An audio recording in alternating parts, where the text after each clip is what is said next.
Ya, profe. Yo me tengo que... Yo voy a estar en mute, profe, pero usted sabe que yo estoy detrás de cámaras. No hay problema. Gracias.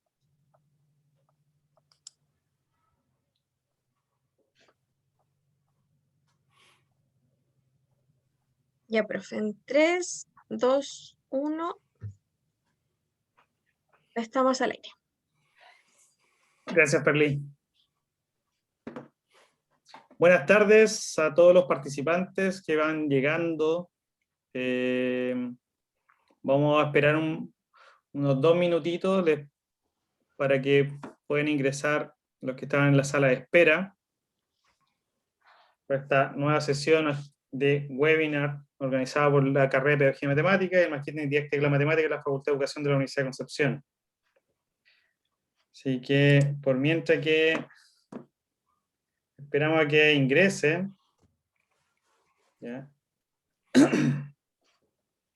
Pueden ir contándonos de dónde nos están escuchando, en qué parte están, encerrados o no. Pueden ir contando, por favor, durante el chat. Si le hice clase o no. Si le hice clase o no, claro. Poco al paraíso, Elizabeth. Hola, Curanilahue. San Fernando, mira, está aquí cerquita. San Fernando. Está cerquita ahí. Viña del Mar, muchas gracias. Rancagua. San Pedro de la Paz. Concepción. Excelente, Concepción. Longaví, El Caguano. Va ganando Rancagua. ¿Eh? No, Yungay. Argentina, Carolina. Saludos a Argentina. Excelente. Cholguán. De repente de la Santa Fe. Muy buen amigo ya. Saludos a Santa Fe, Argentina. Machalí, excelente. La diferencia. Costa Rica. Costa Rica. Saludos a Costa Rica. Espero que estén bien todos por allá. Septiembre, en Costa Rica. Sí. Concepción. Mientras tanto voy a revisar. Caminete. Desde Río Negro, Argentina. Excelente. Creo que ya estamos. Ya San Fernando. Pura vida, sí. Sí. Así es. Pura vida. Excelente. Ya, creo que ya algunos conocen a nuestro anfitrión, nuestro expositor de hoy día. Y nada, vamos a iniciar. Buenas tardes a todos. Bienvenidos a este nuevo webinar, un webinar que hemos tratado de desarrollar más o menos de manera constante, mensual, una vez al mes. A veces no es tan mensual, pero bueno, es lo que se puede hacer en este tiempo de pandemia, una explosión de webinar, de seminarios web y de todo. O sea, como algunas veces un poco chocante con tanta actividad, ¿ya? Pero también hay que aprovechar esto. O sea, hay cosas buenas de esto, como por ejemplo tener al profesor de Carlos, que no está en Concepción, tenerlo haciendo una exposición para nosotros es una muy buena oportunidad, ¿ya? Así que, sin más preámbulo, en esta tarde vamos a escuchar la actividad referida al desarrollo de la habilidad matemática en niños y niñas con trastorno de espectro autista, aportando a la equidad educativa en Chile, por el profesor doctor en matemática aplicada por la Universidad de Purdue y de los países del ADOR. No sé si lo pronuncié bien, mi francés es pésimo, así que ahí lo corregirá Carlos. Profesor asociado de la Universidad de O'Higgins de Chile. Sus actuales líneas de investigación se orientan a la enseñanza y aprendizaje de las matemáticas, la medición de los efectos de las innovaciones educativas y el diseño de modelos explicativos y predictivos entre las variables que influyen en el rendimiento escolar. Los dejo con mi apreciado amigo Carlos. Tiene la palabra, Carlos. Gracias, Eugenio. Bueno, yo parto reconociendo dos aspectos. El primero es que esta charla originalmente era para estudiantes, ¿ya?, de pedagogía. Después fue cambiando, el póster nunca advirtió además que la idea era presentar un proyecto Fondesit que nos adjudicamos recientemente. Entonces, desde ya hago esas dos aclaraciones de que voy a contextualizar un poco el tema, de qué se trata, un poco dónde se instala este proyecto, pero muchos resultados para mostrarnos hay porque en realidad estamos recién comenzando, ¿ya? Entonces, si alguien se contactó aquí pensando en que iba a encontrar resultados que le permitan un poco seguir con esto, no es el caso. Si alguien se conectó, y lo pongo en la diapositivas también, con el afán de escuchar una charla sobre autismo, tampoco es el propósito de esta charla, ¿ya? Así que, sin más preámbulos, les voy a comentar un poco de qué se trata. Voy a compartir la pantalla para que vean un poco entonces cómo va esto de acá. Ahí me confirma Eugenio, sí, se ve. Delante hicimos las pruebas y se veía todo correctamente. Sí, bien. Ya, entonces, esta es un poco la estructura. Eugenio me dijo que tenía alrededor de 45 minutos. Yo espero entonces ir más o menos rápido en algunas cosas, porque son casi 43 las diapositivas que hay, ¿ya? Entonces, básicamente, el alcance de esta charla, quiénes son un poco las personas que estamos detrás de este tema sobre el cual vamos a exponer, un breve contexto, ¿cierto?, del trastorno de espectro autista, como les digo, de nuevo, más que nada para situar un poco lo que va a ser la propuesta del punto 5, digamos, cuando entremos en detalle del proyecto. Hablar un poco de educación matemática y los matices respecto de lo que es justamente el TEA, digamos, dentro de este contexto de educación matemática, cómo entra, cómo podría entrar, y cuál es el espacio que creemos un poco podría darse para hacer algunas cosas que pensamos pueden contribuir, si no significativamente, pueden ser una contribución al estado del arte, sobre todo aquí en Chile, de cómo está siendo investigado todo lo que tiene que ver con la educación de niños y niñas, sobre todo en nuestro foco, con trastorno de espectro autista. ¿Ya? Entonces, vamos a la primera parte. Ya, eso es un poco lo que les comentaba, ¿cierto? No es una charla sobre autismo, no soy yo la persona indicada para hablar de espectro autista. Afortunadamente está conectada, me lo acaba de confirmar mi colega y coinvestigadora, que sí es la experta en esto, por si hay alguna consulta específica que alguien haya querido hacer y que le haya motivado un poco el presenciar la charla, ¿ya?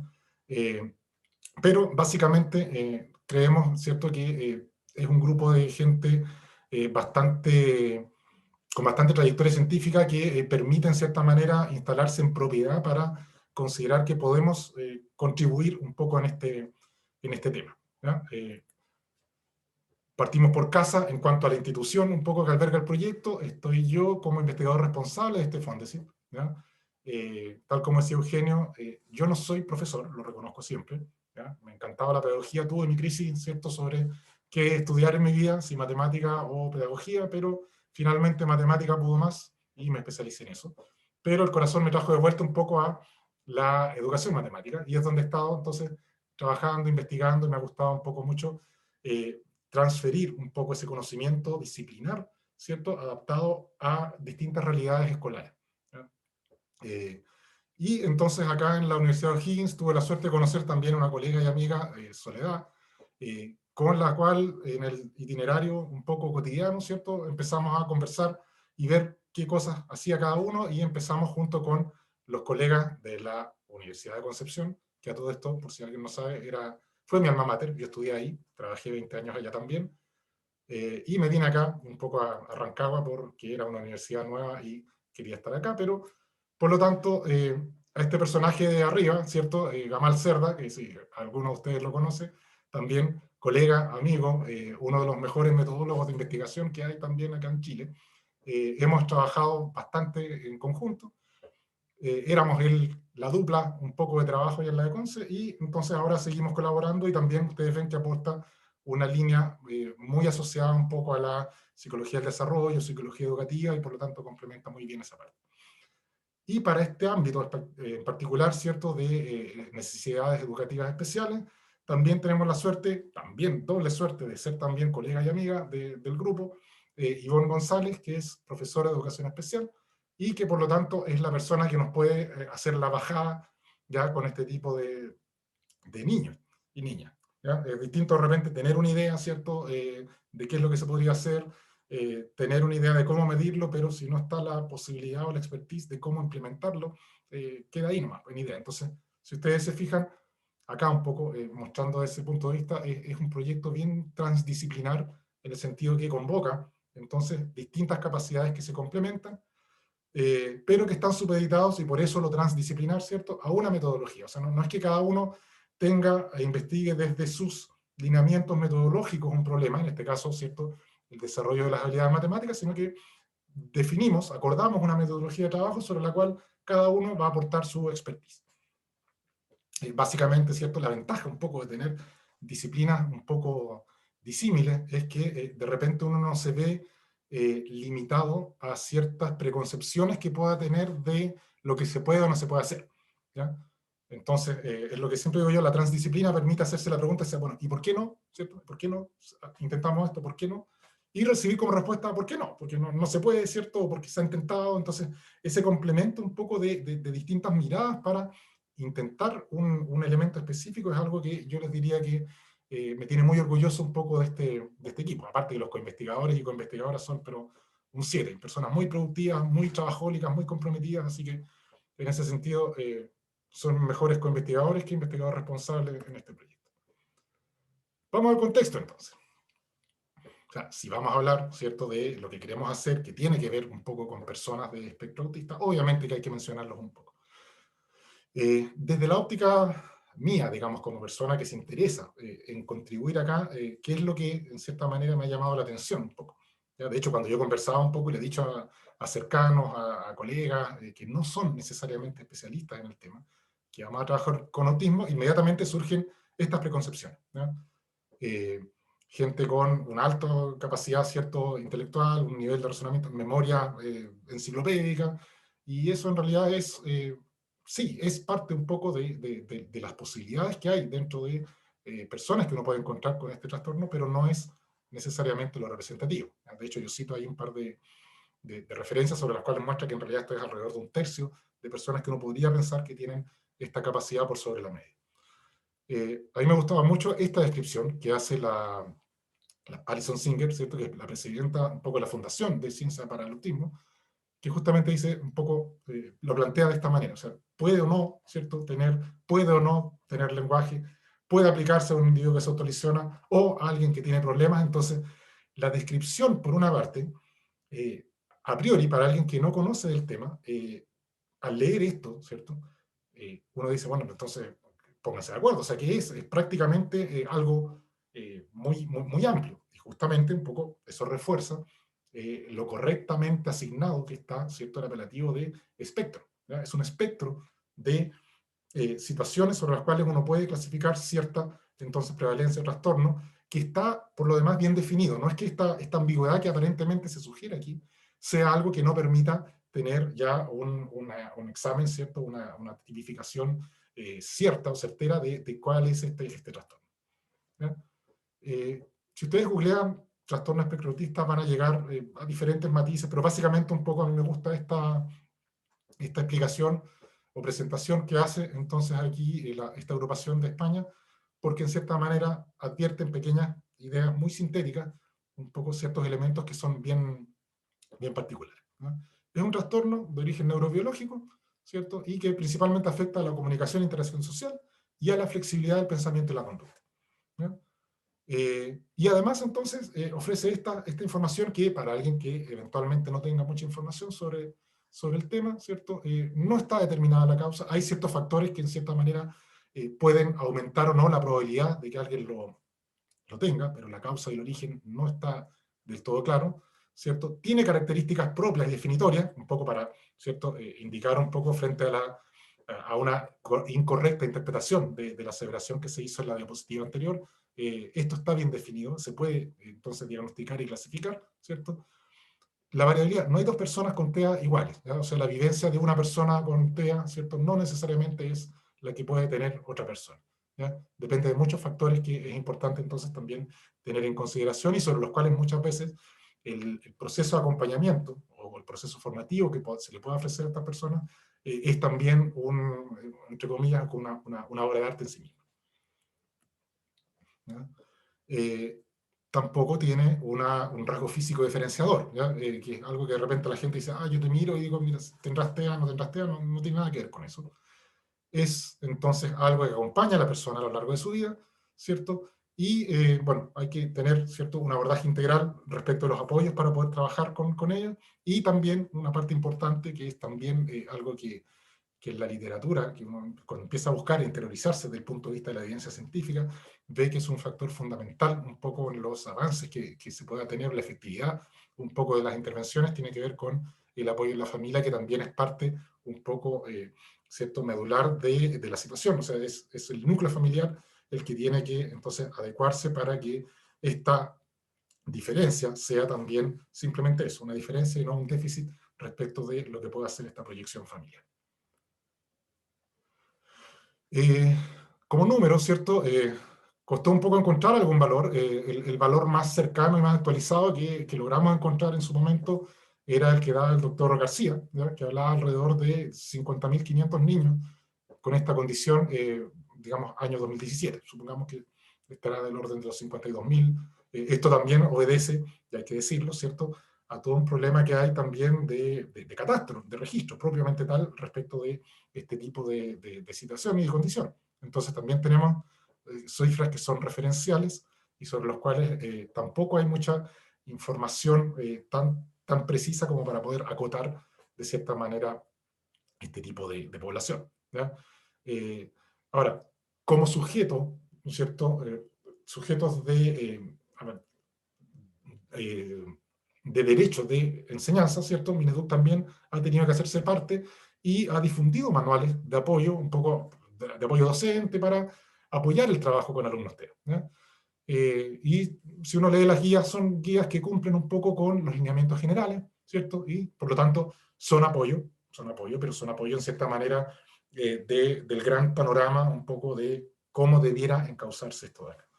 Entonces son estos lineamientos, como les digo, generales que permiten encauzar una primera aproximación del trabajo, pero no necesariamente especifican o sugieren fuentes de información sobre las cuales uno eventualmente quisiera o pudiera profundizar más en el caso que esos lineamientos no fueran suficientes. Y aquí me voy a permitir una humorada nomás, pero ¿cierto? Bueno, la diapositiva habla por sí sola, ¿cierto? O sea, no, esto, si ustedes se fijan más o menos en la fecha, julio, agosto, septiembre, es cuando todos los años vuelve a surgir un poco por aproximarse, ¿cierto?, el Día Internacional del Autismo, vuelven a salir un poco de repente estas iniciativas desinteresadas respecto de lo que hay que hacer, ¿cierto?, respecto de este grupo o condición. Entiendo que hasta ahora esta ley no está todavía.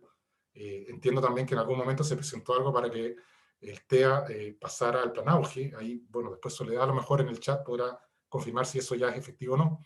Pero ustedes ven que desde el 2015, estamos ya en 2021 y medio, digamos, y en realidad los avances son respecto del apoyo, un poco, o cómo el Estado se hace cargo, son bastante tibios en ese sentido, por decirlo de alguna manera.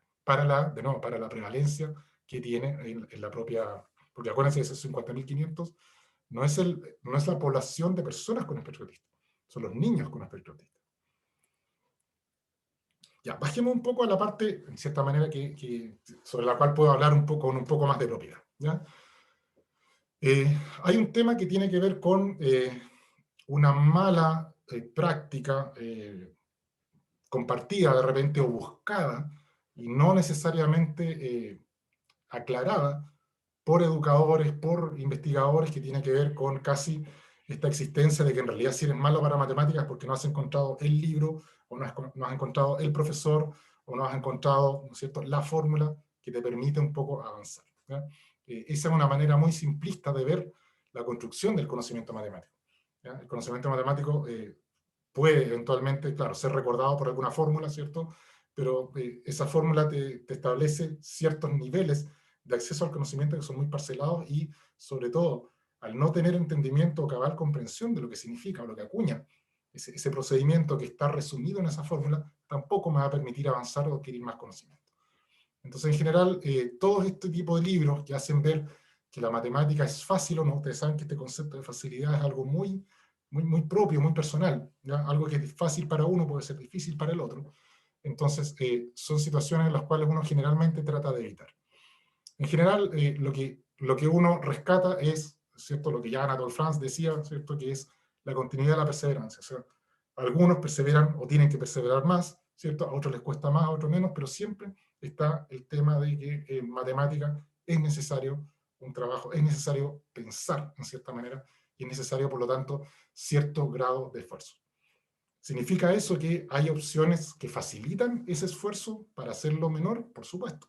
Pero siempre va a haber una parte necesariamente puesta a disposición por parte de la persona que quiere aprender, ¿ya? A nivel universitario, yo le digo a las personas, matemática no se lee como una novela, no se ve como una película, ¿ya? Ustedes pueden verse 500 ejercicios resueltos por el profesor Julio, creo que es un poco el que está en YouTube, ¿cierto? Pero de momento en que ustedes no toman el lápiz, no hacen el ejercicio, no van a adquirir seguridad en el cálculo, no van a encontrar entonces los elementos propios del error, no van a adquirir seguridad entonces en el tema del cálculo específico que están haciendo, y una serie de otros elementos que se desarrollan solamente cuando uno mismo es el agente que está trabajando en la matemática. Aparte de todo esto, de esta, ¿no es cierto?, facilidad de la matemática, hay todo un tema que tiene que ver con la propia matemática, o con la educación matemática o la matemática escolar, ¿ya? Yo quiero entonces transmitir, ¿cierto? Quiero formar a alguien, alfabetizarlo matemáticamente, pero esa persona, ¿cierto?, el escolar, en ese sentido, está situado en un contexto sobre el cual hay un montón de factores que pueden incidir en la calidad y en la cantidad de conocimiento matemático que puede adquirir, ¿ya? Entonces, desde las condiciones propias del niño o niña, ¿cierto?, la formación de los padres, la situación socioeconómica, las propias perspectivas del colegio relacionadas con su clima escolar, con los recursos que tenga, con el foco que tenga, si es relevante o no, ¿cierto?, el tema científico por sobre otro, el entorno en el que se sitúa, ¿cierto?, que puede favorecer o no un poco la búsqueda, si hay bibliotecas cerca, si son entornos vulnerables, el propio profesor con sus expectativas, ¿cierto?, el trato que puede tener, el sesgo de género, su propia formación, su perfeccionamiento, la metodología que ocupe, ¿cierto?, y otras variables adicionales que puede ser el propio énfasis didáctico que pueda tener el profesor, ¿cierto?, en relación a los padres y madres también, el tiempo que involucren, la cantidad de tareas que entreguen los colegios para trabajar, el niño o niña, ¿cierto?, un poco todas las estrategias de atribución que puede estar significando. Denme un segundo porque yo juraba que tenía enchufado el computador. Ya, creo que faltaba un golpe solamente para que se arreglara, como todas las cosas de la vida. Ya, vamos entonces con la diapositiva. Estamos entonces conversando que esto tiene un amplio abanico de posibles factores y por lo tanto todo este proceso de enseñanza no puede abordarlos todos y por lo tanto tiene que dejar de lado o focalizar algunos por sobre otros. Se le agrega a esto el problema nuclear que tiene que ver con la manera en que en general la matemática se aprende, ¿ya? Uno siempre hay una frase que Desiderio Paz tenía ya hace muchos años, que hablaba un poco de la ciencia en términos generales, que es progresivamente acumulativa. O sea, todo el conocimiento, ¿cierto?, que voy adquiriendo me sirve a su vez para generar nuevo conocimiento y a su vez entonces englobarlo mayormente. Y por lo tanto pasa algo parecido con este efecto respecto de la manera en que en las primeras etapas voy construyendo este conocimiento matemático, ¿ya? Yo potencio, ¿cierto? Bueno, yo potencio. En general a los niños se les potencia mucho el conteo, el cálculo mental, porque son la base para un buen dominio y comprensión de las operaciones aritméticas, que a su vez son la base para desarrollar, ¿cierto?, o inmiscuirse en lo que es el álgebra, en el sentido de que yo me abstraigo un poco del número y pienso entonces en cantidades que vienen representadas de manera abstracta para poder trabajar con ellas. Entonces son procesos en los cuales necesito tener claridad y dominio de la etapa anterior para consolidar un poco el abordaje de las etapas siguientes. En general a mí me gustan mucho estas analogías de ruedas, ¿cierto?, aquí de engranajes, porque lo que pasa muchas veces es que en la enseñanza que hacemos, sobre todo con necesidades educativas especiales, es el mismo engranaje, solamente que se hacen girar las tuercas más lento, ¿ya?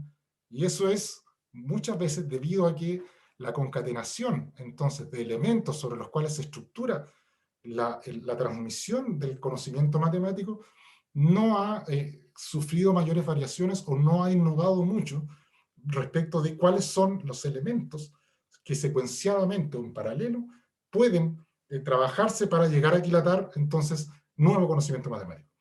En general, cuando ustedes ven el currículum, está muy linealizado, muchas veces pensando en que es esa la manera, o la única manera de poder adquirir conocimiento, y lo que pasa muchas veces es que al final tengo mucho conocimiento compartimentado, ¿cierto? Mucho foco en los contenidos, y poco foco en el desarrollo de habilidades, que son las que finalmente me permiten consolidar, agrupar, ¿cierto? Organizar un poco todo el conocimiento. Ahora, del punto de vista de la evidencia científica, hay ya muchos resultados, no solo propios, sino que de muchos investigadores, ¿cierto?, que ya en cierta manera muestran cómo se relacionan algunos elementos, ¿cierto? La ansiedad matemática, el tema cultural, la actitud que yo pueda tener hacia las tareas matemáticas, ¿cierto? El estilo parental y las expectativas que puedan tener los padres y madres hacia lo que es el nivel de logro de matemáticas, ¿cierto?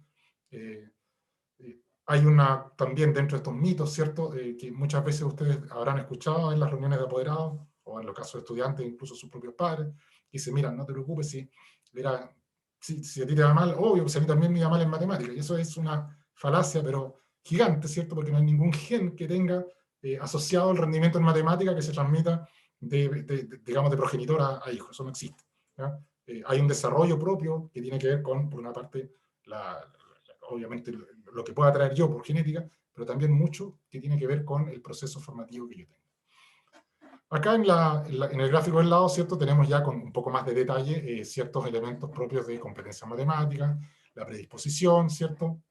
Y ustedes ven entonces que hay, bueno, si estoy compartiendo pantalla, creo que están viendo todo esto de acá. Me acabo de dar cuenta que esto lo puedo achicar o no. Lo voy a dejar acá abajo. No sé si ustedes ven el menú de acá abajo, pero que me estaba quitando espacio. Ya, la inteligencia lógica y el rendimiento en matemáticas. Entonces, ustedes ven aquí, por ejemplo, ciertas competencias matemáticas, comparación, clasificación, correspondencia, seriación, conteo verbal, conteo estructurado, ¿ya? Conocimiento general de los números. ¿Ya? Si ustedes se fijan, por ejemplo, dentro de las cosas, los márgenes de error van decreciendo a medida que se complejiza un poco la habilidad, ¿cierto? Pero por otro lado, el peso directo que tiene sobre la competencia también va creciendo en relación a la mayor complejidad que tiene esta competencia, ¿ya? Y estas tienen entonces efectos directos en el rendimiento como indirectos modulados a través de la inteligencia lógica y obviamente a través de la predisposición desfavorable en este caso, y por eso que está con el signo menos aquí un poco explicado el efecto indirecto. Tenemos otro tipo de estudios que no son tan gráficos, pero que también son muy, muy interesantes, que son estos estudios multinivel, ¿cierto? Que en cierta manera también relevan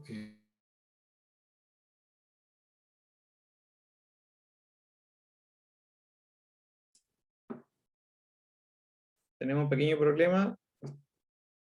Vamos a esperar un par de minutos para que se logre conectar el profesor.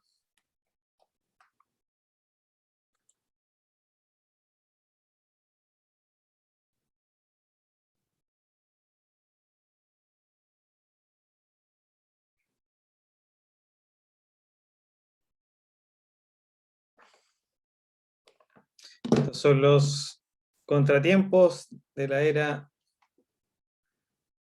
pandémica.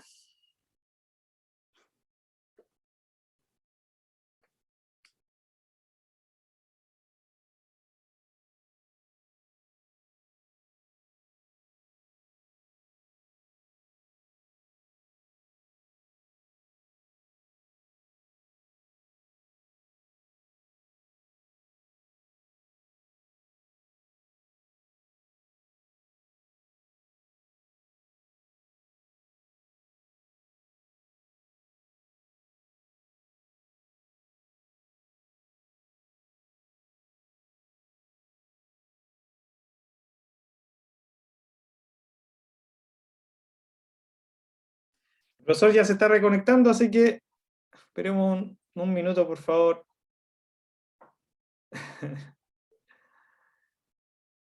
A más de alguno le ha pasado que se le corta la luz haciendo clases, como todo profesor y como todo estudiante también.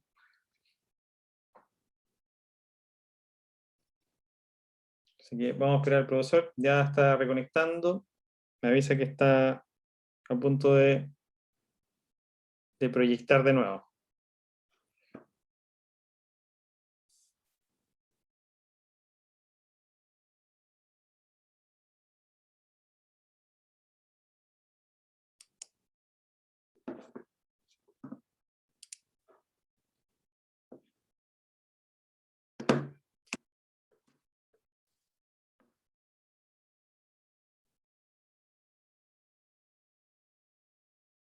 Por mientras les comento que en...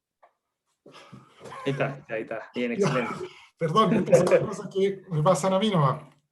No, tranquilo, a todo el mundo nos ha pasado que nos Mira, hemos desconectado, así parece que que se muchas está gracias, cerrando Carlos, por la hacer el pantalla. esfuerzo. Voy a volver a la página, a la presentación. Eugenio, avísame si ese parpadeo, que debe ser porque apagué la ampolleta, se Ya, mantiene o no. Compartir pantalla. El Zoom lo tengo acá.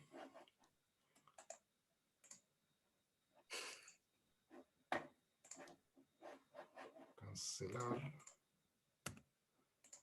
Denme un minuto aquí. ¿Dónde está el menú? No veo el menú del Zoom.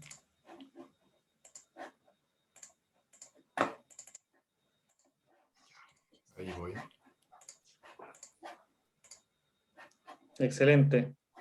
Proyectando de nuevo en la misma diapositiva que quedaste, Carlos. Es esta misma, ya. Sí, es la Proyecto misma, así entonces. que eso. Voy a correr esto para allá. Y Eugenio me confirmó que el menú del Zoom no lo ven, así que me despreocupo de eso de allá. Sí, Ya, te dejo. perdón. Seguimos entonces. Voy a minimizar aquí también para darme cuenta de dónde estoy. Ya, lo que les comentaba, este es otro tipo de análisis, por si alguien no lo conoce, son estos análisis multinivel, que en realidad lo que hacen es ver variaciones por distintas categorías, ¿ya? Desde individuales, más grupales, más todavía generales, ¿ya? Entonces acá lo que se muestra es ciertas variables que tienen que ver con el propio un poco estudiante, a nivel individual entonces, ¿cierto? El género, la situación socioeconómica, la facilidad para el idioma, ¿cierto? En este caso es un estudio comparativo entre Australia y no recuerdo cuál es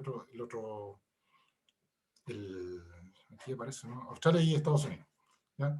Entonces, si es o no nativo un poco del país de origen, el tamaño familiar, si ustedes se fijan, que afecta negativamente, y si es familia monoparental o no, que también entonces afecta negativamente respecto de lo que podría ser cómo se explica el rendimiento en Teams, que es una prueba estandarizada, ¿ya? Variables mediadoras, si ustedes se fijan, las actitudes positivas, ¿cierto? La importancia autopercibida respecto de la matemática en su vida y el tiempo que dedico a hacer tareas matemáticas. A nivel de grupo curso, si ustedes se fijan también, hay factores que tienen que ver, bueno, con la propia situación socioeconómica media, un poco del curso, ¿cierto?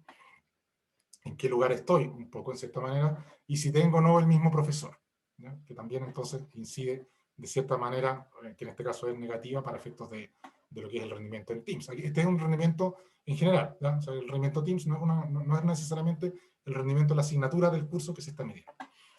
Atributos del profesor, también propios del nivel del curso, ustedes se fijan, ¿no? El género, ¿cierto? Las calificaciones, los años de experiencia, la cantidad de tareas que da, ¿cierto? El tiempo que dedica a enseñar y un poco, en cierta manera, la cantidad de tiempo que ocupa el texto guía, en este caso, ¿ya?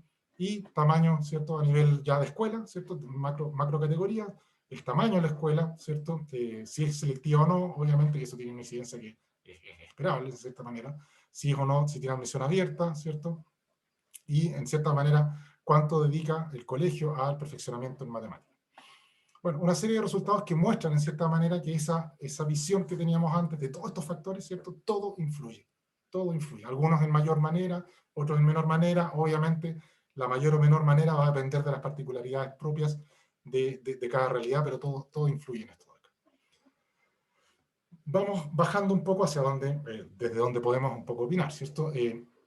Ya se ha visto que las funciones ejecutivas son, en cierta manera, aquellas que revisten importancia, sobre todo en los trabajos en las primeras etapas.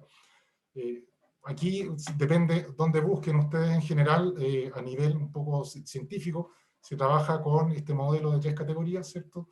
Flexibilidad mental, control inhibitorio y memoria de trabajo. Si ustedes se fijan, se traslapa un poco ahí, y por lo tanto, si uno quisiera hilar un poco más fino, podría eventualmente, ¿cierto?, desagregar un poco más en estos temas, o incluso un poco más todavía en esto de acá. Pero básicamente es un repertorio de habilidades cognitivas, ¿cierto?, que la figura acá hace la analogía, que no es mía, digamos, de una persona de Inglaterra, ¿cierto?, que es como la navaja suiza, en el sentido de que me sirve para todo, ¿cierto?, respecto de cómo enfrento yo tanto mi autorregulación para trabajar enfocado en la tarea, ¿cierto? cómo puedo trabajar un poco modular, por ejemplo, todo el tema de la flexibilidad mental, ¿cierto? Relacionado con que yo entienda que hay situaciones en las que se opera de una manera y situaciones en las que se opera de otra, ¿cierto? Tener un poco esa facilidad o esa intuición un poco para la recepción, ¿cierto? El control inhibitorio, focalizarme un poco en la tarea o rescatando un poco aquello importante y descartando, no necesariamente el ruido ambiental, sino que de repente priorizando un poco cuál es el foco del trabajo, ¿cierto? Y logrando identificar un poco aquello que es menor en importancia. ¿Ya? La memoria de trabajo, obviamente, todo aquello que tiene que ver con aquella facilidad para acceder a la información que estoy trabajando, ¿cierto? Por ejemplo, no sé, cuando ustedes marcan el número de teléfono, ¿cierto? Se van acordando en ese momento, van accediendo a una memoria que les permite mantener o terminar de digitar el número. ¿Ya? Entonces, todo este tipo de habilidades están a la base un poco de las herramientas sobre las cuales las personas pueden ir enfrentando un poco su proceso adaptativo y, por lo tanto, a raíz de esto, ir construyendo también las facilidades que pueda tener para alfabetizarse, en el caso nuestro, matemáticamente. Estas funciones se desarrollan a lo largo de la vida, ¿ya? Y acá, entonces, rescato este gráfico que muestra efectivamente un poco cómo se va desarrollando las funciones ejecutivas a lo largo de la vida. ¿Ya? Ahora, si ustedes se fijan, ahí está remarcado, es entre los 3 y los 5 años donde surge prácticamente ¿cierto? Un salto que me da o me permite acceder a otro nivel de desarrollo, y por eso es que muchos de los trabajos se focalizan en esta etapa. Y por eso que es tan importante, relacionándolo un poco con el tema del autismo, ¿cierto? Es que los diagnósticos precoces de los niños y niñas con trastorno de espectro autista, de hacerlo tempranamente, alrededor de los 2 a 3 años, permiten entonces poder iniciar un trabajo justamente en el periodo de edad sobre los cuales puedo tener un mayor retorno respecto de lo que yo pueda hacer con ellos en el desarrollo y consolidación de esta función. ¿Ya? Eso no significa que pasados los 5 años sea una causa perdida, al contrario, ¿cierto? O sea, aquí se ve que efectivamente siguen desarrollándose durante la infancia y la adolescencia. Por lo tanto, nunca es tarde para comenzar, pero evidentemente aquí es prioritario también realizarlo. Lo que nos lleva a aquella reflexión, de nuevo, ¿no es cierto?, ya que estamos un poco en periodo de elecciones, ¿qué es lo que vamos a priorizar como país?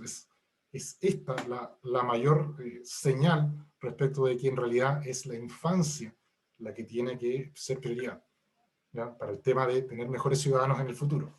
El problema es que estamos capturados por la coyuntura, en la cual tenemos urgencias ahora relacionadas con gente que accede a la educación superior, ¿cierto? Pero en algún momento tenemos que hacernos cargo de esto de acá. O sea, en algún momento tenemos que lograr mirar más allá de la urgencia y entender que es acá donde el país se juega su ficha respecto de lo que es el futuro, ¿no es cierto?, tanto propio como nación.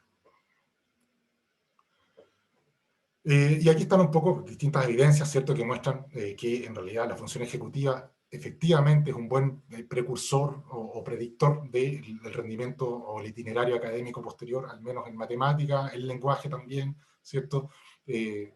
Aquí, bueno, alguien que ya me conozca sabe que yo voy a ir metiendo de vez en cuando el método ABN, es un poco aquel método sobre el cual generalmente baso un poco las experiencias de intervención. Y básicamente un poco también en ese tipo de estrategia metodológica para la enseñanza de la matemática, también no vamos contra la corriente, se cumple un poco lo que se espera. ¿Ya? Potencia la función ejecutiva y eso hace también que eso efectivamente redunde en mejor aprovechamiento matemático. Y no solo eso, también destaco este trabajo de acá, que en cierta manera perfila categorías de niños de manera distinta respecto del perfil cognitivo. ¿Ya? Se enfrentan un poco el trabajo matemático de manera distinta, se logran encontrar ciertos perfiles que en cierta manera es esperable respondan a una intención formativa metodológicamente explícita para potenciar ciertos aspectos por sobre otros. Bajemos a TEA, ¿cierto? Si ustedes buscan, al contrario de lo que pasa antes, si ustedes colocan en Google función ejecutiva, matemática, mejorar capacidad matemática, está lleno. Es una máquina de producir paper. Pero si ustedes le colocan el apellido TEA, ¿cierto? Van a encontrar bastante poco, o todo muy centrado en algunos aspectos muy fundamentales o muy específicos.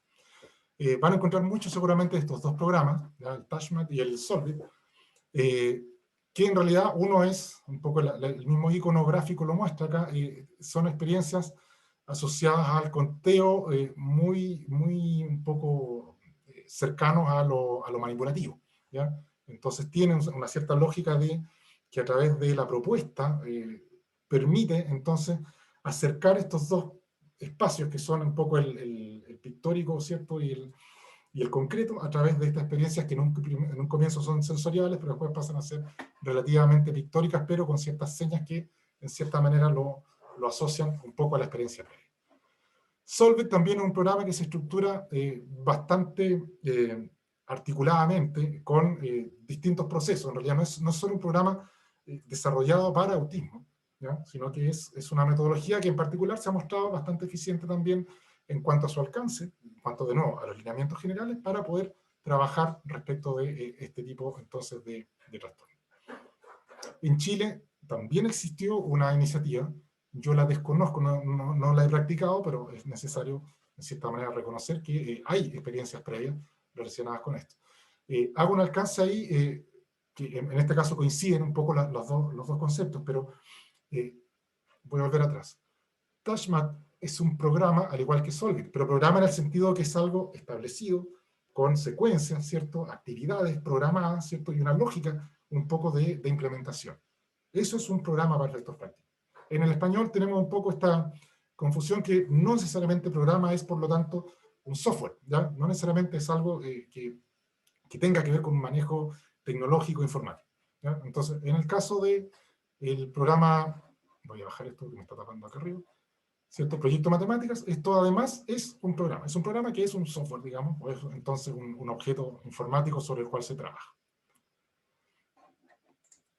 Como les digo, desconozco, no podría dar mi opinión respecto a esto, pero sí, de todas maneras, me imagino, fue patrocinado por la Universidad de Valparaíso, fue presentado en algunos congresos, así que algo de mérito tiene que haber, y sería interesante a lo mejor conocerlo. Entiendo que ahora ya está ofrecido como app, pero no sé si tiene algún costo asociado o no.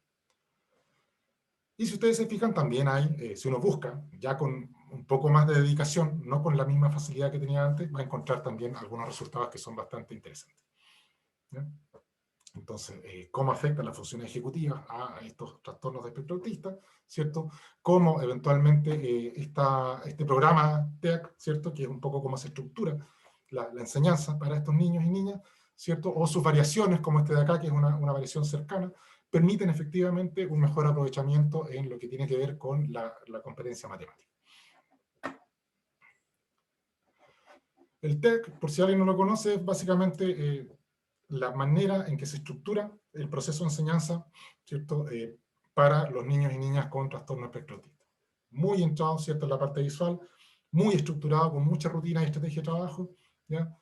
Con un apoyo visual y un horario, entonces bien definido, y una estructuración o una ambientación muy propia y muy clara respecto de las zonas de trabajo, que es lo que se hace en cada parte, ¿ya? Entonces, de nuevo, si ustedes se fijan, son lineamientos generales, pero en resumidas cuentas no responden al hecho de que yo me siento y qué es lo que hago. Digamos, tengo claro cómo lo tengo que hacer, pero de cierta manera, ¿qué es lo que voy a hacer?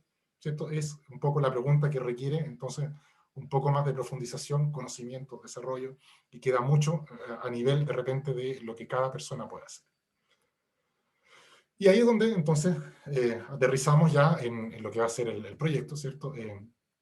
Y que lo que les comentaba al comienzo, o sea, hay mucho elemento testimonial que no está actualmente recogido, que sería bueno, a lo mejor nos animamos, dependiendo cómo esté la situación el próximo año, de recogerlo.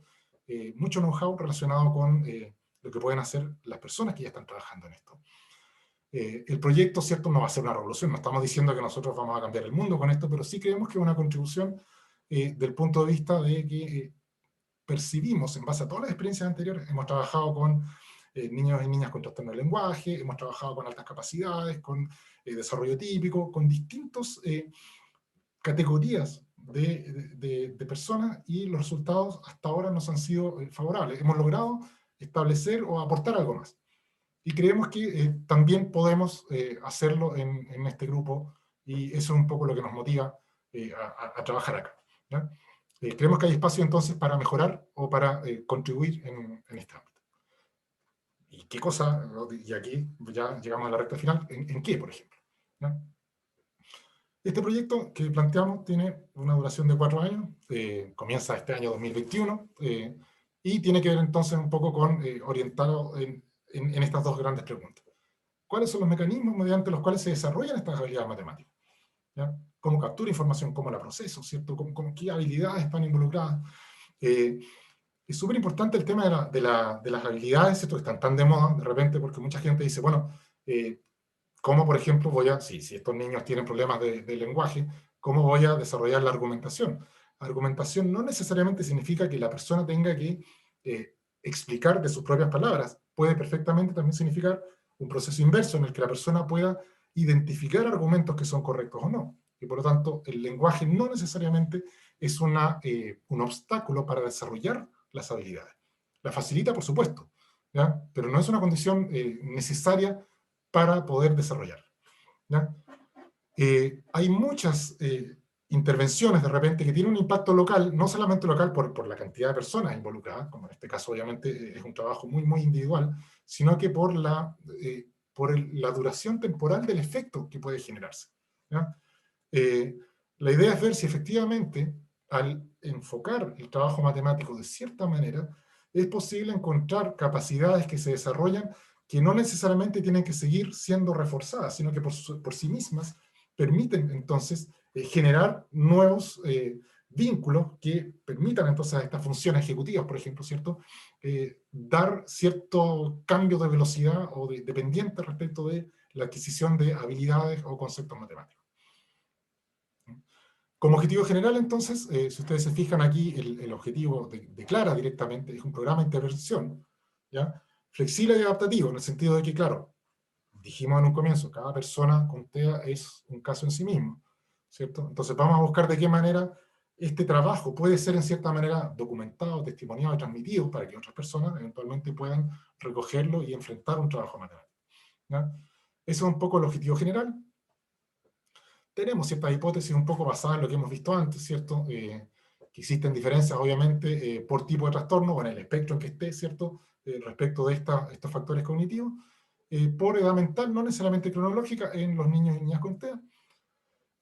Aquí hay una hipótesis también que, en cierta manera, está tomada porque es una parte importante del trabajo, que tiene que ver con el seguimiento ocular, el eye tracking, estas maquinitas, ¿cierto?, que capturan a través de la emisión de luz un poco el movimiento ocular, y que, por lo tanto, ya hay muchos estudios relacionados con este tipo de seguimiento ocular, la fijación, cuánto me fijo en cada parte, ¿cierto? Cómo anticipo ciertos resultados, cómo capturo la información, y la idea es entonces ver qué tan diferentes pueden ser en el trabajo matemático las diferencias respecto de los niños con trastorno espectro autista y niños con desarrollo típico. ¿Ya? Creemos que hay algunos elementos del trabajo matemático en que las características pueden ser similares, ¿ya? A lo mejor, no sé, curvas parecidas, pero una más arriba que otra, ¿cierto? O que tengan perfiles, no sé, por decir algo, las dos crecientes, las dos curvas, no sé, o sea, pero hay elementos que tienen que ver más bien con una natural diferencia, pero no necesariamente un juicio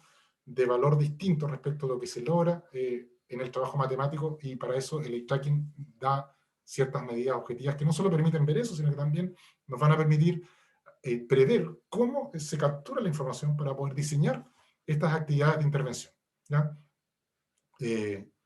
Lo profundizo en la diapositiva que sigue, así que voy a mostrar un poco las otras dos hipótesis. Las tareas de estimación en la recta numérica, también hay muchos trabajos que muestran que hay una estimación de repente con un comportamiento medio logarítmico, o sea, si no ubican el logaritmo, la raíz cuadrada también tiene como un comportamiento así como medio curvo, ¿cierto? Que está asociado entonces a una sobreestimación o subestimación del valor que marco respecto del valor real en proporción de la recta numérica, ¿ya? ¿Cómo entonces se desarrolla eso? ¿Qué tipo de comportamiento tienen las actividades de estimación, que son también buenos precursores del rendimiento matemático posterior, en el caso de los niños y niñas con TEA? Y también creemos que hay características comunes respecto a los estímulos visuales, que también sería muy, muy importante saber cuáles son. O sea, presuponemos, ¿cierto?, que existen, no sabemos cuáles son, queremos encontrarlas. A modo de ejemplo, esto es un cuadro comparativo entre estimación en la línea numérica de niños de cuarto y quinto de educación primaria, ¿ya? Que muestra básicamente aquí, si ustedes se fijan, es una línea del 1 al 100, imagínense que tienen una línea del 1 al 100 que tiene solamente el extremo inferior o izquierdo marcado con el 1 o el 0, y el superior marcado con el 100. El resto de la línea está en blanco. Y ustedes le dan un número, por ejemplo, 50, si usted decía, márcame en esa línea, que no tiene ningún otro referente, márcame el 50. Entonces el niño va a marcar y va a tratar de marcar seguramente, uno piensa ya desde la adultez, la mitad, ¿cierto? Márcame el 90, va a marcar, de nuevo, viendo desde la adultez, seguramente cerca del 100. Ahora, ese desde la adultez tiene cierta distorsión relacionada con la propiedad, ¿ya? Y en el caso de los niños ocurre un poco lo que ven acá, una sobreestimación para los números pequeños respecto a la posición en la recta, respecto al original, y una subestimación en el caso de los números mayores, un poco dependiendo a cuánto más les llega. Y si ustedes se fijan acá, por ejemplo, este perfil logarítmico, que es el que se teoriza, en el caso de niños de cuarto y quinto de educación primaria, ya prácticamente no existe.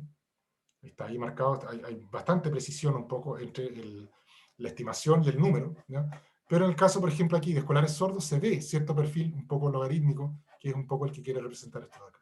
¿Cuál será el perfil del espectro de autista? No lo sabemos, y es una cosa que sería muy interesante de ver también respecto de estas analogías que hay. Estos instrumentos los voy a pasar muy rápidamente, pero básicamente, ¿cierto? Queremos ver inteligencia, competencia matemática, estimación, que les comentaba en relación a lo anterior, y una parte muy importante también, medidas de tiempo. Esos son instrumentos, entiendo que después Eugenia me corregirá que esta presentación queda grabada y a disposición por si alguien la quiere revisar con más tiempo. ¿Ya? Esto es lo que les decía yo del eye tracking. ¿Ya? El eye tracking lo vamos a ver tanto para realizar actividades basadas un poco en el procesamiento, como también para recoger información respecto de el tipo de formas, colores, estructuras, temporalidades que puedan surgir y que nos permitan diseñar entonces esta intervención. ¿Ya? Que de nuevo, les reitero, no necesariamente es una intervención pensada exclusivamente desde el punto de vista tecnológico. ¿Ya? Va a haber mucha seguramente actividad relacionada con trabajo en tablet para que sea portable, pero también queremos diseñar también mucha actividad formativa formal, que es un poco el elemento que queremos también que sea la contribución de este proyecto. ¿Ya? Una persona, por ejemplo, ¿cierto? Normal, en cierta manera, la interacción con alguien, generalmente mira un poco el rostro, ¿cierto? Una persona con trastorno espectro autista tiene entonces una visión mucho más dispersa respecto de el foco visual al conversar con otra persona, ¿cierto? Las secuencias de objetos, cómo sigo yo, cómo persigo, cómo capturo la información respecto de movimientos, respecto de formas, respecto de profundidades, también todo ese tipo de información va a servir mucho como insumo para el diseño, entonces, ¿cierto?, de este tipo de actividades, para diagnosticar qué capacidad, qué tan desarrolladas están ciertas capacidades y en base a eso entonces poder definir intervenciones. Ahora, eso es súper importante porque muchas veces nos pasa también esto de acá, o sea, la operación aritmética, volviendo un poco, ¿se acuerdan al tema de los engranajes? Que uno dice, mira, voy a hacer lo mismo pero más lento. Eso es renegar el hecho mismo de que las operaciones aritméticas en realidad son acciones que pueden ser trabajadas manipulativamente y por lo tanto también visualmente desde el punto de vista de simbólico. ¿Ya? O sea, sumar es juntar, agrupar, consolidar, ¿cierto? Restar es también quitar, borrar, eliminar. Dividir es repartir, asignar, multiplicar, en cierta manera, que es una suma repetida también, es repetir, ¿cierto? Es pegar cuando junto todos estos, los legos, los blocks, es armar, o sea, hay situaciones en las cuales visualmente yo puedo transmitir el concepto relacionado con estas cantidades que se están operando para transformarse en otra. ¿Ya? Y esto abre toda una línea adicional que tiene que ver con que muchas veces esto que estoy aquí transformando tiene un contexto sobre el cual opera, ¿ya? Y que muchos educadores y educadoras olvidan que, por lo tanto, la manera en que plantee esta relación o el significado que tengan estos elementos que estoy operando puede, solamente por el contexto, definir distintos niveles de complejidad, que tienen que ver con lo que uno llama, ¿se acuerdan?, la consistencia semántica de la operación. ¿Ya? Si yo tengo 5 y tú tienes 2 cuadrados, ¿cuántos tenemos los dos? Es sumar. Pero si yo tengo 5 y tú tienes 2, ¿cuántos cuadrados más tengo yo que tú? ¿Ya? Ese más, que es un poco la señal semántica, ¿cierto?, es contradictorio con la operación que tengo que hacer. Entonces, hay cierta graduación de dificultad que representan de repente estas actividades y que pueden ser previamente transmitidas y aquilatadas con un trabajo visual. Ese trabajo visual también, si ustedes se fijan, se pierde al bajar a lo que son las actividades tradicionales de operatoria aritmética. O sea, en la mitad izquierda, por así decirlo, es lo que tradicionalmente se enseña para sumar, restar, multiplicar y dividir, que no tienen nada que ver con la experiencia manipulativa ni simbólica realizada en las etapas anteriores, ¿ya? Esto circunscribe a una serie de reglas mnemotécnicas acumulativas, y por lo tanto un error en cualquier parte del proceso me significa un resultado incorrecto que puede ser, por un error menor, diametralmente incorrecto, ¿ya? En cambio, hay otras propuestas, ¿cierto?, que en cierta manera respetan esta actividad propia de lo que era la experiencia manipulativa, que al final sumar es juntar y por lo tanto es transferir de una cantidad a otra para que una cantidad vaya creciendo hasta que no tenga nada más de la otra que aportar, ¿ya? Restar también lo mismo, puedo quitar a las dos, ¿cierto? Puedo quitarle a una a lo otro y comparar. Multiplicar, ¿cierto?, al descomponer un producto, o sea, un número, para poder trabajar con parciales más fáciles, y dividir, en cierta manera, que es repartir también un poco de la misma idea. Entonces son conceptos mucho más naturales e intuitivos de la experiencia manipulativa anterior, y que por lo tanto, de haberlas desarrollado adecuadamente, permiten esta fase de comprensión de lo que es la operatoria, y que por lo tanto a su vez van a permitir sin duda después darle un valor de uso a la operatoria, ¿cierto?, de que está a la mano izquierda. Mucha gente dice, bueno, pero esto es mucho más lento. Por supuesto, seguramente para mucha gente es más lento, no para todo el mundo, ¿ya? Pero no es por la velocidad que se está realizando estas experiencias, aquí puestas un poco a mano derecha. Es para entender y aquilatar el concepto de la operatoria aritmética desde su más profunda significado, ¿ya? Juntar, como les digo, quitar, repartir. Cuando tenga claridad en eso, puedo pasar entonces a encontrar técnicas, ¿ya?, un poco pensando entonces en la flexibilidad cognitiva, ¿cierto?, que me permitan, si lo deseo, trabajar esto que ya tengo entendido con mayor rapidez, en el caso de las sumas por cifra.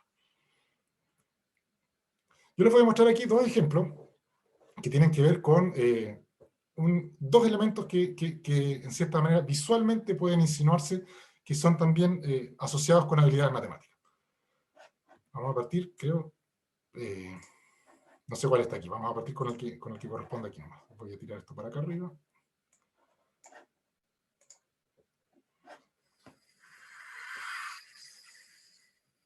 Si no escuchan el sonido, no es tan terrible. Lo que me interesa es que se vea un poco el desarrollo. Dura un minuto, es bien cortito. En este caso, si ustedes se fijan, hay un elemento que aparece y desaparece. Piensen ahora en el eye tracking. En cierta manera, el lugar donde está desapareciendo es el lugar donde yo esperaría, o la zona donde yo esperaría que apareciera, ¿ya? Si logro un poco ver que en cierta manera los niños anticipan eso, yo podría eventualmente ya tener cierto nivel de criterio. Porque, por ejemplo, ahora, si ustedes se fijan, la culebra volvió a aparecer por un lugar que no era esperado. ¿Cuál fue la fijación que tuvo el niño? Digamos, y qué fue lo que pasó, ¿cierto? Es un aspecto interesante de ver si sigue los patrones. Ahí, por ejemplo, hay algo que podría pensarse con el control inhibitorio. En esta parte, ¿cierto?, se detuvo un poco, se genera un elemento que viene fuera del patrón, y que, en cierta manera, uno podría eventualmente verse como una disrupción. ¿Qué va a esperar la persona? ¿En qué se va a concentrar? ¿En el lugar donde se detuvo, que para efectos prácticos es un ruido forzado, o de nuevo en la trayectoria sobre la cual vuelvo entonces a anticipar movimiento? ¿Ya? Vamos a ver la otra, que creo que no está acá. Voy a abrir conferencia. Fíjense en esto de acá. Este juego, bueno, yo lo jugaba cuando era niño, pero se los perdono, era la prehistoria, pero básicamente este juego se llamaba Centrípode antes. Este es un juego que tiene que ver con numerosidad y temporalidad. Si ustedes se fijan, a medida que avanza, ¿cierto?, y que logro capturar un poco el icono, ¿cierto?, rojo, voy creciendo. Y por lo tanto, ¿qué debiera pasar? De nuevo, pensando en seguimiento ocular, estamos viendo un poco qué tipo de habilidades tienen los niños para empezar a establecer ciertos niveles de trabajo matemático. ¿Qué debiera pasar o qué debiera esperar uno? Bueno, que va primero viendo el movimiento, pero en algún momento se da cuenta que a medida que transcurre el tiempo, la cola, ¿cierto?, va creciendo. Va asociado entonces a un cierto crecimiento respecto del tiempo que va pasando, pero ese crecimiento está condicionado al hecho de adquirir o no esta puntuación. Entonces, son elementos que visualmente igual me desarrollan ciertas capacidades de búsqueda de patrones que están también a la base de la construcción de la capacidad matemática, sobre las cuales todo este tema del movimiento ocular me puede servir mucho.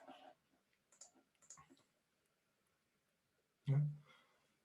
Eso es la parte visual. Obviamente que esa información nos va a servir para poder bajar al trabajo manipulativo, que es fundamental, ¿ya? Y en los cuales está todo el tema relacionado con el sentido volumétrico. Y eso es súper importante. El trabajo manipulativo con material volumétricamente relacionado con la numerosidad es lo que me permite, en cierta manera, entender las diferencias entre números. ¿Dónde tengo más? ¿Dónde tengo menos? ¿Cierto? En un comienzo con objetos semejantes, pero después con objetos de tamaños distintos para desagregar un poco características que puedan ser relacionadas con la numerosidad, ¿ya? El material que me permite, en cierta manera, juntar y desjuntar, entre comillas, como proceso inverso, para poder entender que son cantidades que representan lo mismo, ¿ya? Un trabajo de transición en que yo pueda ir asociando mi trabajo manipulativo con ciertos códigos, ¿cierto? Que van a terminar siendo después los elementos propios de la numeración, para poder entonces llevar a cabo este trabajo matemático de contar, ¿cierto? Y después eventualmente operar o transformar números, ¿no?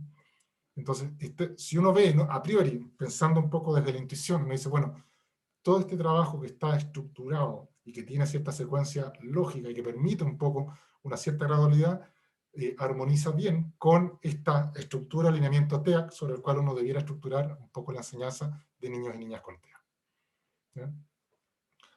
Bueno, y en particular aquí lo reflejo ya explícitamente.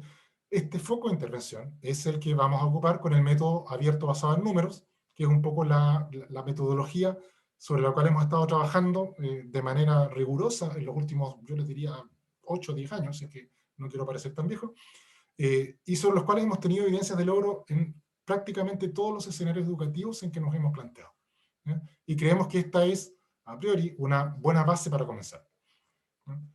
Cómo entonces estructuramos estas etapas, un poco para adquirir el sentido de número, ¿cierto? Cómo entonces preparar o anticipar las operaciones aritméticas que están a la base, como les digo, del desarrollo de otro tipo de conceptos o habilidades matemáticas. Voy a terminar aquí rápidamente, un poco pensando que de repente dice, bueno, suena bonito, pero no lo va a lograr, o bueno, que les vaya bien. O sea, aquí hay elementos ya probados por gente que ha estado trabajando, que también está ansiosa un poco de tener este soporte científico que en cierta manera les valide el trabajo que han venido haciendo. Tenemos una colega que trabaja en España, en Cádiz, y ella trabaja con 4 niños TEA desde hace ya unos buenos años, y accedió un poco a compartirnos tanto su disposición, por si alguien la quiere contactar, ¿cierto?, como el mostrar un poco el resultado de algunos de sus niños. Aquí hay 3 niños de alrededor de 10, 11 años, todos diagnosticados con distintos niveles un poco de TEA, y un niño de 6 años que evidentemente uno ve rápidamente cuál es un poco el nivel de trabajo de cada uno. Pero si ustedes se fijan, es para mostrarles un poco que ya estamos con niños y niñas con TEA en un nivel de instrucción formal, con operaciones entonces que tienen que ver ya con propiedades de composición y descomposición y de una comprensión del sentido numérico que igualmente puede ser trabajado. A lo mejor en un rango numérico que no es el propio de la edad, ¿cierto? Pero son evidencias de logro que permiten en cierta manera darse cuenta que hay espacios para mejorar en este tipo de trabajo matemático. Y esta es la última diapositiva porque yo creo que ya debe estar bastante pasado, ¿ya? No sé si han visto la nueva serie de Cosmos. Neil deGrasse es un poco el alumno, ¿cierto?, favorito de Carl Sagan, y él ha heredado un poco la posta de esta serie de Cosmos. Y como divulgador siempre ha sido muy respetuoso de la matemática, porque le reconoce este mérito, ¿no? Da lo mismo que uno la vaya a ocupar o no, que vaya a estudiar matemática o no, la matemática, el trabajo matemático deja una huella, ¿ya? Y esa huella le permite, en cierta manera, enfrentar la vida de otra manera. Y eso es un poco lo que uno desea hacer con los niños y niñas con espectro autista. Creemos que hay espacio para más, y lo que queremos, en cierta manera, es decir, bueno, les toca. O sea, hemos ya probado que esto funciona, démosle entonces el espacio para intentar hacerlo con ella. Esa es en resumen, un poco lo que les quería presentar. Así que espero que no haya sido tan terrible ni larga tampoco la presentación. Dejo de compartir la pantalla para que don Eugenio me pueda recriminar por el tiempo. Mira, no te voy a recriminar por el tiempo, Carlos, pero que no te muestres otra cosa. Ya, eso sí, muchas gracias. Tenemos un par de preguntas, así que te las voy a hacer. Sofía Salazar pregunta, ¿todos los estudios están relacionados a educación básica o focalizados en educación básica? ¿Existe investigación en educación media al respecto? Supongo que se refiere a niños y niñas con trastorno espectro autista, ¿cierto? Sí.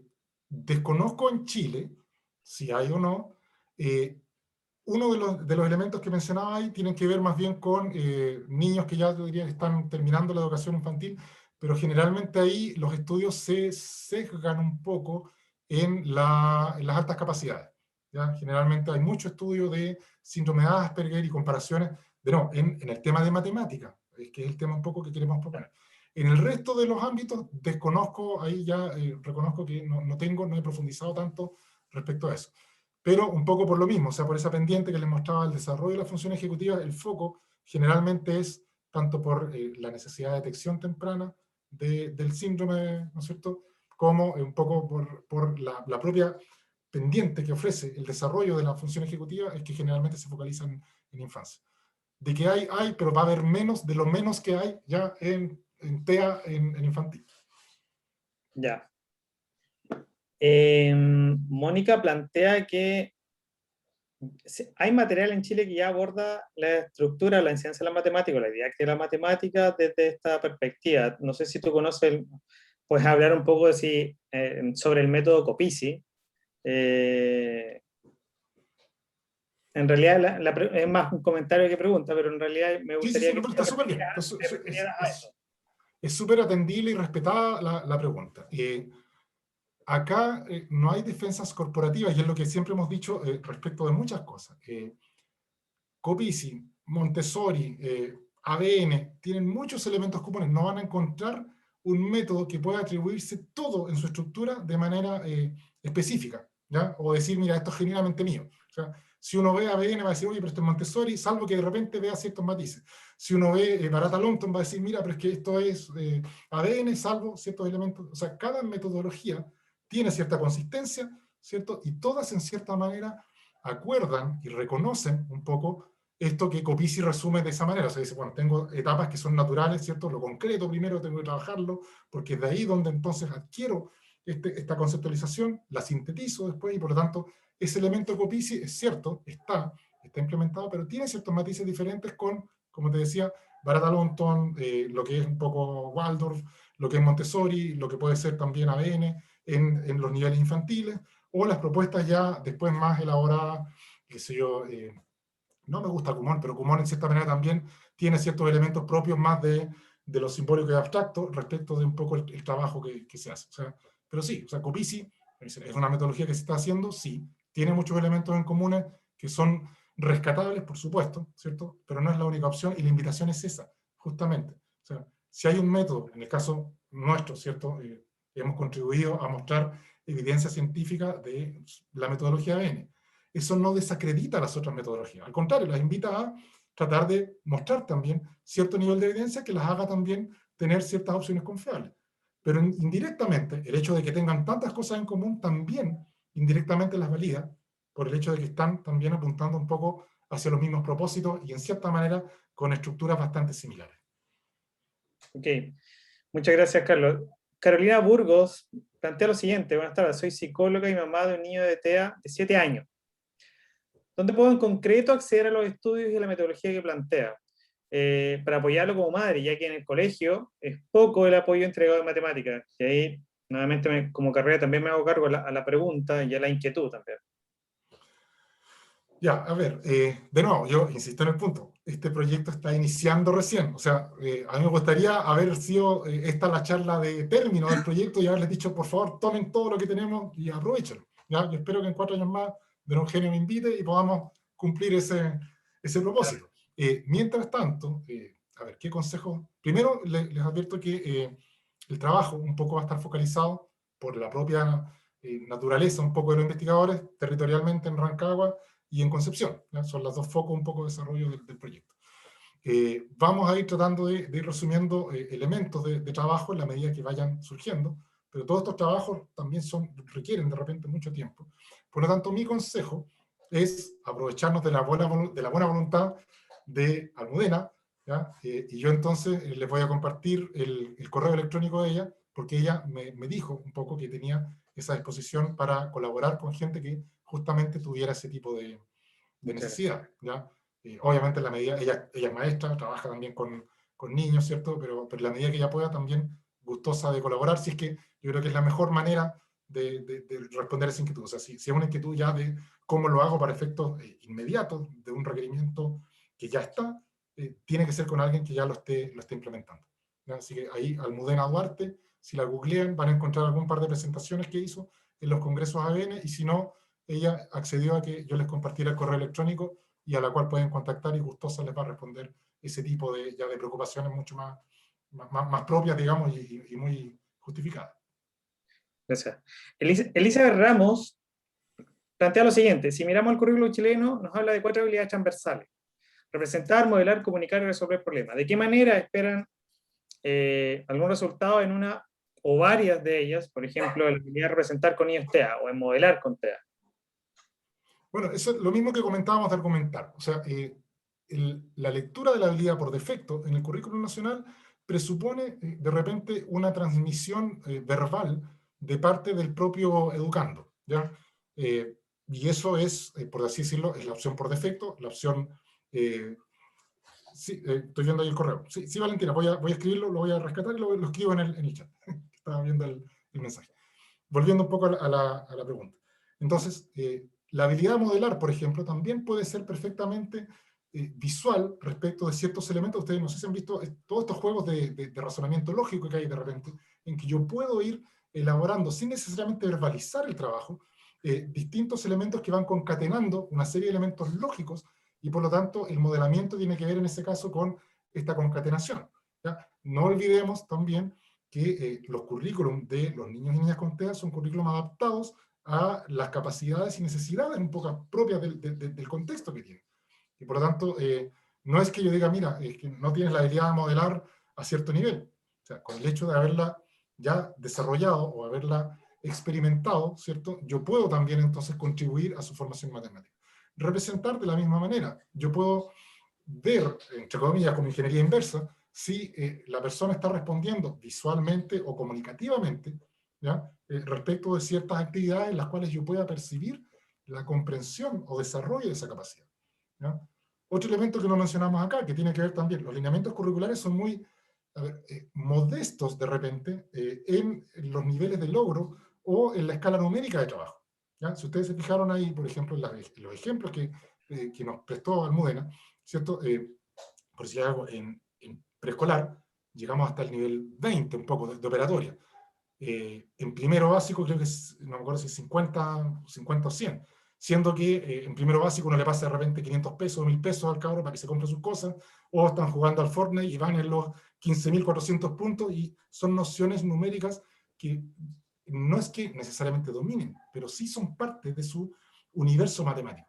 Entonces, el circunscribir de repente las habilidades a lo que curricularmente se espera desarrollar es, en cierta manera, acotarlas o enjaularlas en elementos que eventualmente, por efectos indirectos, pueden finalmente redituar en el nivel de logro curricular, que tampoco hay que obviar, digamos, es parte un poco de lo que uno quiere, pero no necesariamente la secuencia curricular es la única opción, ¿ya? Es una propuesta que tiene que existir, pero hay alternativas para generar conocimiento matemático y que pueden perfectamente ser paralelas un poco y complementarias a eso, y contribuir igualmente a los objetivos que están planteados en el currículo. Okay. En la misma línea, Carlos, Jocelis Ventura pregunta: ¿cuál es el orden correcto para enseñar? Correcto, entre comillas. Para enseñar matemáticas a un niño TEA. Tengo un niño TEA de 10 años. Cuenta, conoce conceptos como mucho, poco, pero le cuesta la abstracción, procesos como sumar, etc. Bueno, ahí vuelvo a mi primera diapositiva. Yo no soy un especialista en TEA, espero en 4 años más hablar con mucha más propiedad de esto, ¿ya? Por lo tanto, mi primer consejo desde la humildad científica es: Almudena es la persona, ¿ya? Yo voy a compartir, si me das, no estoy compartiendo pantalla, entiendo, así que voy a escribir inmediatamente en el chat el correo de ella, para que ese tipo de preguntas aparezcan. Dame un minuto. Se las puedan hacer a Almudena Duarte, aquí está. Control C, vuelvo al Zoom. ¿Dónde lo copio, Eugenio, en el chat o en preguntas y respuestas? Colócalo en el chat mejor, porque no todos saben llegar a preguntas y respuestas. Por favor. Por Almudena. No se imagina el nivel de consulta. Ahora, de todas maneras, para no un poco quedar sin responsabilidad en la respuesta, generalmente nosotros lo que siempre recomendamos con los distintos tipos de necesidades educativas que hemos trabajado es focalizarse en la manipulación y en el tránsito respecto a cierta simbología. El tema de la grafía, que es lo que ocupa mucho, sobre todo la enseñanza, dice, mira, trata de hacer bien el 2, la curva, mucho trabajo, un poco de motricidad fina, que al final estoy dibujando un 2 como podría estar dibujando una casa, un perro. No es el propósito en sí. O sea, lo ideal es generar una serie de experiencias manipulativas en que ese 2, el patito, ¿cierto?, esté presente, y por tanto, inconscientemente yo lo esté asociando con estas cantidades. Mucha experiencia de subutización, en el sentido de reconocer números simplemente por el hecho de verlos, ¿cierto? Mucha experiencia entonces también de conteo, ¿ya? Hacia adelante, hacia atrás, que es una habilidad que, en resumidas cuentas, me advierte también del grado de desarrollo de mi competencia matemática. Hay mucha gente que cuenta, pero fluidamente, del 1 al 10, niños sobre todo hasta el 20, pero cuando le pido hacer la retrocuenta, que se llama, que es contar hacia atrás, uno ve que hay cierta dificultad.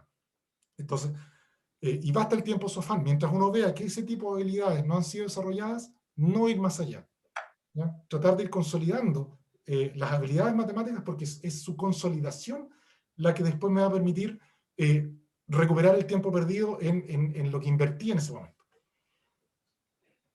Muchas gracias. Vamos por la última pregunta, Carlos, para ir terminando. De tu amigo Gamal.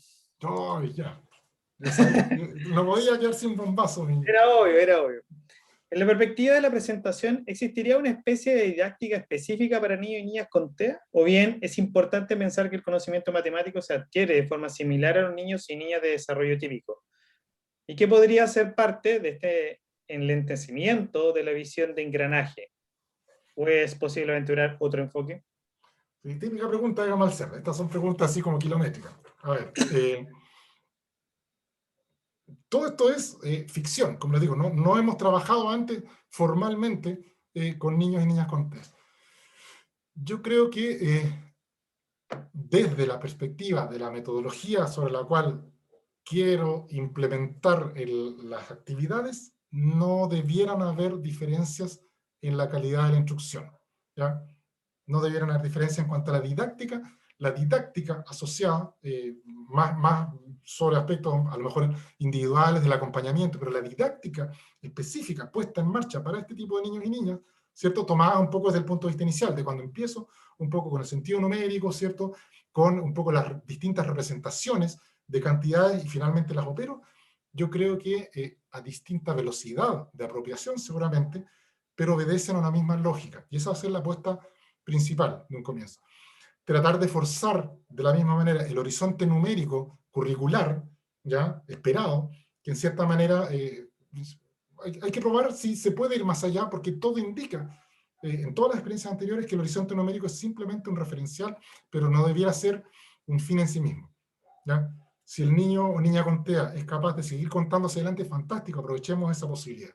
Fíjate, si muestra interés en ese tipo de distribución espacial, por ejemplo, de las tablas del 100, que me permiten ir viendo estructuras claras, concisas, de concatenación de repente de dígitos que se van repitiendo, y eso le permite entonces esclarecer, podemos entonces ocupar el mismo tipo de material para aquilatar el conocimiento matemático como la tabla del 100, pero a lo mejor con otro tipo de instrucciones u otro tipo de actividades.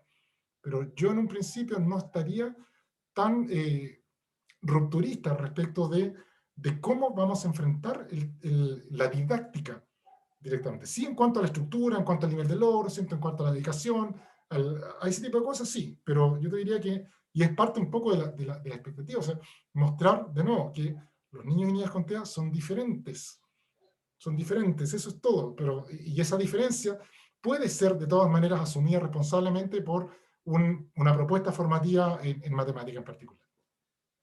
Ok, gracias Carlos por tu respuesta. Valentina Guzmán Maluenda apoya tu idea y también complementa, dice, trabaja con niños con TEA y trabaja con muchos equivalentes sensoriales y juego manipulativo, ¿ya? Sin embargo, recalca, es un traje a la medida para cada niño. Sí, por supuesto. Por supuesto. Así que eso es su comentario y gracias por la complementación y la afirmación, la confirmación de lo que plantea Carlos. Claro. Bueno, Carlos, Ahora, dame un minuto gracias. para esa parte, Eugenio. O sea, igual es importante eso que es cierto que cada niño o niña con TEA es un caso en sí mismo, pero desde la óptica de la investigación tenemos que lograr encontrar ciertos elementos comunes para que sea una propuesta que sirva al resto de la gente, ¿ya? En caso contrario, los únicos beneficiados van a ser aquellos sujetos con los cuales experimentamos, y no es la idea. O sea, el compromiso de parte del proyecto es, a pesar de esas individualidades, logremos encontrar elementos comunes que puedan ser aprovechados por todas estas circunstancias familiares, personales que se han presentado acá, y nosotros creemos y confiamos que va a ser así. Ahora me callo. Muchas gracias, Carlos, por la exposición, por el tema. Es un tema claramente muy, muy, muy interesante, demandante y claro, es clara la necesidad que existe en Chile al respecto. Hemos tenido una audiencia muy grande hoy día, 172 participantes en el momento más álgido de tu conferencia. Eso fue cuando se apagó la cámara. Pero no importa, ¿ya? Te doy gracias por tu tiempo, por compartir la investigación. Claramente estaremos atentos a los avances de la investigación y necesitaremos que expongas los resultados porque no solamente profesores están alertas a esto, sino que, como tú viste, hay padres y madres presentes que quieren saber cómo apoyar a sus hijos e hijas. ¿Ya? Muchas gracias a todos. Nos vemos el próximo mes con el siguiente expositor. Ya sabrán quién está por ahí, el siguiente expositor, Gamal Cerda, que va a presentar resultados, no va a presentar proyectos, resultados de su proyecto de investigación sobre habilidades matemáticas tempranas. Nos vemos en una próxima oportunidad. Cuídense. Gracias por la atención. Por favor. Chao, nos vemos. Chao, chao. Gracias, Carlos.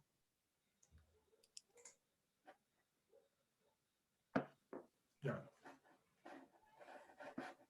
Estamos fuera, me voy. Ya, yo me despido entonces para no quedar aquí colgado, para ser el último de la fila.